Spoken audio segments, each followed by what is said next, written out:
नमस्कार, मी कीर्ती गायकवाड. स्वागत आहे आपलं आय न्यूज 28 मध्ये. चला तर मग जाणून घेऊयात महाराष्ट्रातल्या ताज्या घडामोडी. नागपूर येथे उपमुख्यमंत्री अजितदादा पवारजी यांच्या उपस्थितीत पक्ष बैठक संपन्न. माननीय अजितदादा पवारजी यांचे उत्स्फूर्तपणे स्वागत. राज्याचे उपमुख्यमंत्री व राष्ट्रवादी काँग्रेसचे अध्यक्ष माननीय श्री अजितदादा पवारजी यांच्या उपस्थितीत आज गणेशपेठ, नागपूर येथील पक्ष कार्यालयात नागपूर शहर, ग्रामीण, चंद्रपूर, गडचिरोली, भंडारा व गोंदिया राष्ट्रवादी काँग्रेस पार्टी पदाधिकारी बैठकीचे आयोजन करण्यात आले. बैठकीदरम्यान प्रत्येक जिल्ह्यातील पक्षाच्या आगामी धोरणांबाबत तसेच संघटनात्मक बळकटीकरणाच्या अनुषंगाने विविध विषयांवर चर्चा झाली.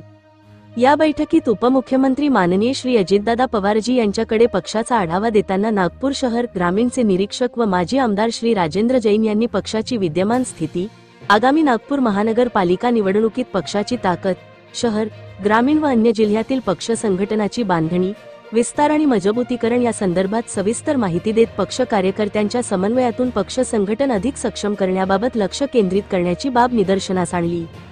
या बैठकीला नागपूर शहर, ग्रामीणचे निरीक्षक व माजी आमदार श्री राजेंद्र जैन, आमदार श्री संजय खोडके, आमदार श्री राजकुमार बडोले, आमदार श्री राजूभाऊ कारेमोरे, श्री नानाभाऊ पंचबुद्धे, नागपूर ग्रामीण अध्यक्ष श्री बाबा गुजर, शहर अध्यक्ष श्री प्रशांत पवार, कार्याध्यक्ष श्री श्रीकांत शिवणकर व मोठ्या संख्येने पदाधिकारी व कार्यकर्ते उपस्थित होते. इंडिया न्यूज 28 करिता दिनेश काडेकर. वर बसणार नाही त्याच्याकरता आपण इथं कार्यक्रम घेतलेला. प्रशांत पवारांनी प्रास्ताविकामध्ये काही प्रश्न इथं निर्माण केले. मित्रांनो, कुठलीही संघटना काम करत असताना काम करून घ्यायची पण एक पद्धत आहे. मी पण राजकीय जीवनामध्ये 1990 पासून काम करतोय. आज 35 वर्ष झालेली. प्रत्येक वेळेसच माझ्याकडे सत्ता होती अशातला भाग नाही. 95 ते 99 सत्ता नव्हती. त्याच्यानंतर 2014 ते 19 सत्ता नव्हती.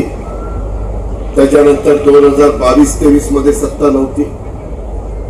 पण आपण कसं अधिकाऱ्यांच्याकडनं काम करून घेतो, कसे संबंध ठेवतो, त्यावर बरंच काय अवलंबून आहे. सुदैवाने मला उपमुख्यमंत्री पद महायुतीच्या सरकारमध्ये मिळालेलं आहे. नियोजन आणि वित्त विभाग आणि एक्साइज विभाग माझ्याकडे